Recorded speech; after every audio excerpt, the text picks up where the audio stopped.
Appointment booking internal culture develop કરો. Calendar use કરવાનો. Calendar use કરતા જશો પણ જે બેઝિક યુટિલાઇઝેશનથી હવે એક નવા લેવલ ઉપર ગૂગલ કેલેન્ડરને લઈ ગયું છે.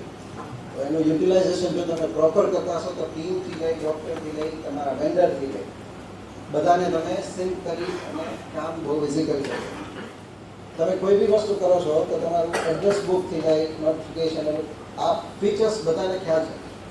કેલેન્ડરના ફીચર્સ ખ્યાલ છે. કેલેન્ડરના ફીચર્સ હું અત્યારે કહી દઉં છું કે કોઈ બી તમારા ઇવેન્ટ છે, સાવ સિમ્પલ તો કોઈ બી તમારા હોસ્પિટલ ડૉક્ટર છે અને તમારે ઓનલાઈન કન્સલ્ટેશન સેલ કરવું છે. Now we are selling online consultation to US patient, to UK patient, એવી રીતે એ આપો છો. અહીંયાથી રજિસ્ટર કરે પોતાની જાતે ડેટ સિલેક્ટ કરે, સ્લોટ તમે આપ્યા એમાંથી જશે 30 મિનિટનો સ્લોટ, 40 મિનિટનો સ્લોટ લીધો, પેમેન્ટ કર્યું, તમને ઈમેલ આવી ગયું, તો તમારું બિઝનેસ પહેલાં જનરેટ થઈ ગયું. પછી તમારે એને અપોઇન્ટમેન્ટ આપવાનું છે.